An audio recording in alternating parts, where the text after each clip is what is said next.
For the first time, I broke the record, the highest grossing to beat 1 billion in Nigeria. It's huge. I feel good about it.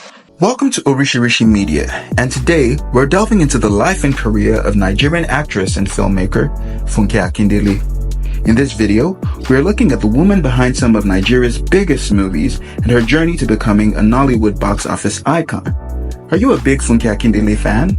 Let us know in the comments. The early years. Born on August 24, 1977 in the Ikorodu local government area of Lagos State, Nigeria, Funke Akindele grew up with two sisters and a brother. Her father, Reverend Godwin Olusoji Akindele, was a clerk in the Federal Civil Service before earning a degree in education, eventually retiring as a secondary school principal and priest in the Methodist Church. Meanwhile, her mother, R.B. Adebanjo Akindele, was a medical doctor. Akindele was enrolled at Grace Children's Schools in Bagada, Lagos State, before attending Lagos State Model College, Igbokuta. Having completed secondary school, she earned a national diploma in mass communication from the Moshood Abiola Polytechnic in Ogun State, and proceeded to study law at the University of Lagos, Akoka. But after earning her degree, Akindele opted to forego law school and pursue her dream of acting. Breaking into Nollywood. Akindele began her acting career with a role in the 1996 film Naked Wire, directed by Don Pedro Obaseki, and appeared alongside established actors including Saint Obi, Zach Orji, Kanayo O Kanayo, and more. But Akindele was in search of her breakthrough role, and it came 2 years later after getting cast as Bisi, one of the leads in the TV series I Need to Know.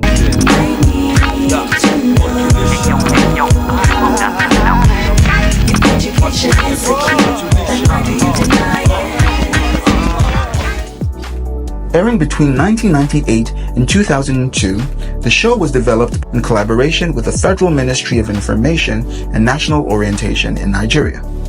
It explored social issues and was designed to educate Nigerian teenagers about topics related to adolescence, relationships, and various challenges that they might face during their formative years.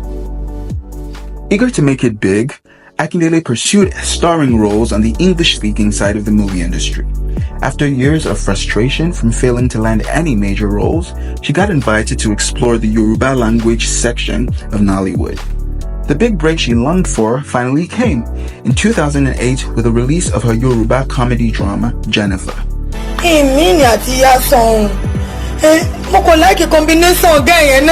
Directed by Muhyiddin S. Ayinde, the film was put together by Akindele's Scene 1 Productions and became an overnight sensation. Her performance as the female lead earned her awards at the 2009 Africa Movie Academy Awards, the Nigeria Entertainment Awards, the City People Entertainment Awards, the Future Awards, and more. Wow, winning this is a big one for me. That means the whole of Africa, the West Africa, they're watching and they love me so much. For them to vote, oh, this is great. The titular role kept Akindele in the limelight as she starred in other films, including the 2011 sequel, The Return of Jennifer. The film franchise was so successful, it spun off the television series Jennifer's Diary, which has aired up to 290 episodes since it premiered in 2015. I want to make up. Up the A-list. Akindele continued to star in popular films, including her own crime drama, Omogeto. Reteaming with her Jennifer co-star, Eniola Badmus, their performances received praise. That paved the way for her starring role in Tunde Kelani's 2011 drama, Mami, based on the novel by Femi Oshofiso. In 2012, Akindele made her return to English Nollywood with the romance drama Married and Living Single.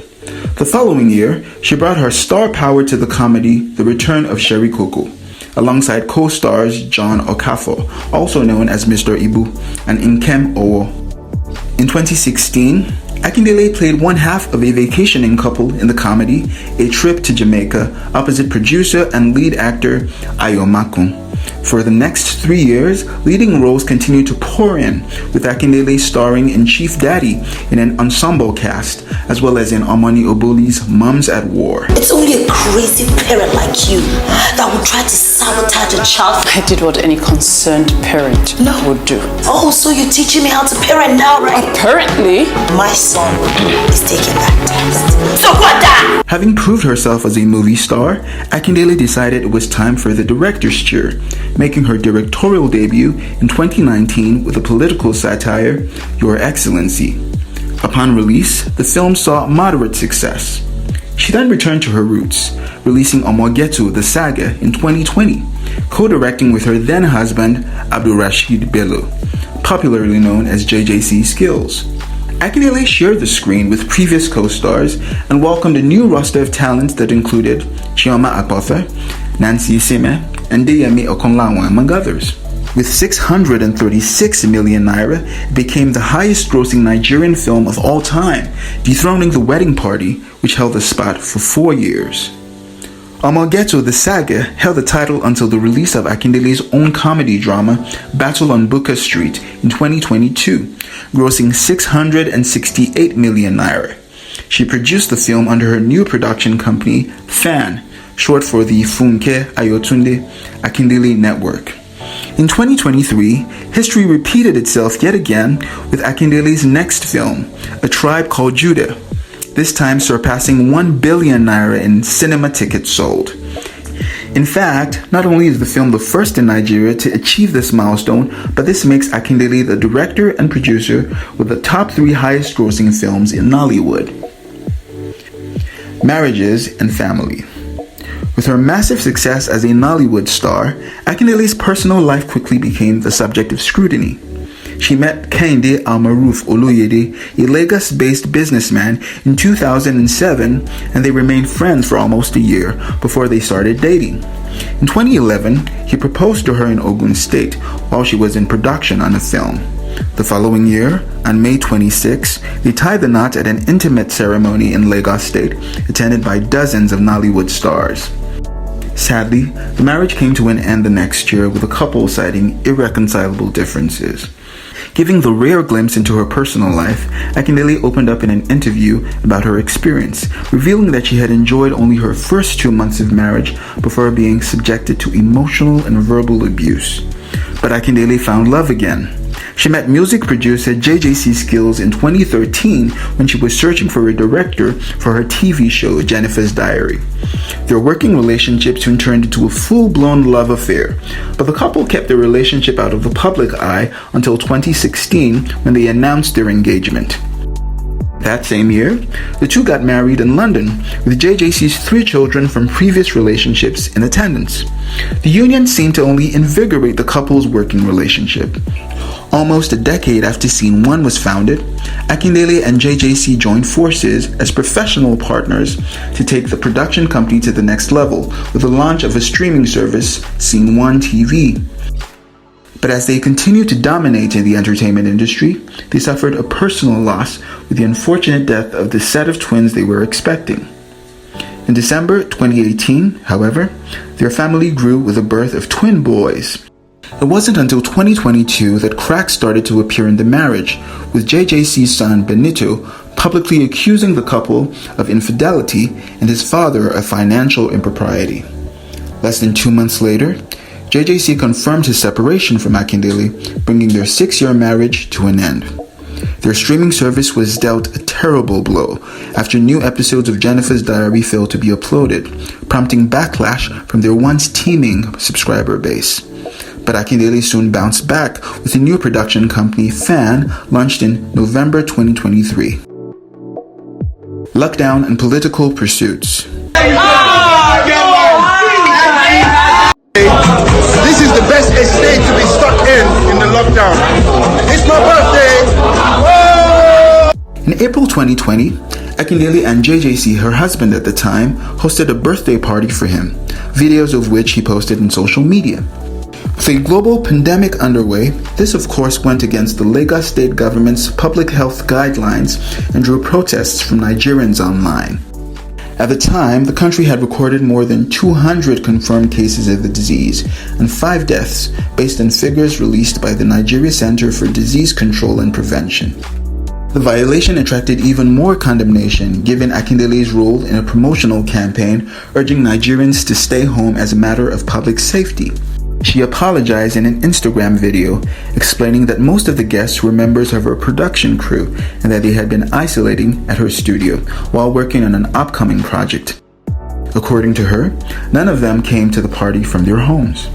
However, the couple were arrested and arraigned at a magistrate's court for breaking the Lagos State Infectious Disease 2020 regulation under a public health law.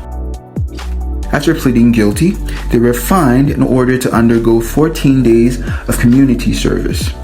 But the incident proved to be a momentary setback for Akindele.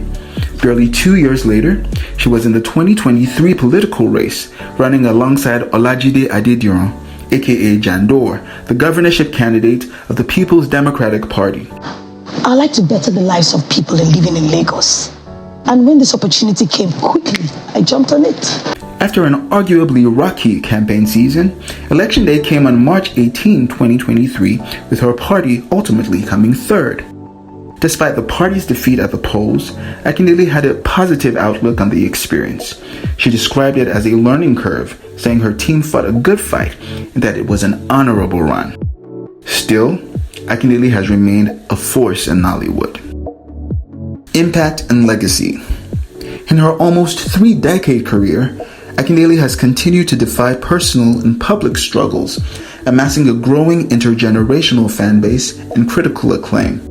Jennifer, her signature role, has earned her 3 African Magic Viewers' Choice Awards, that is, AMVCAs, among a slew of other honors.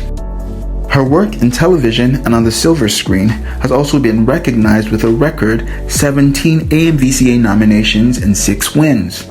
In 2022, she received an invitation to become a member of the Academy of Motion Picture Arts and Sciences, also known as the Oscars.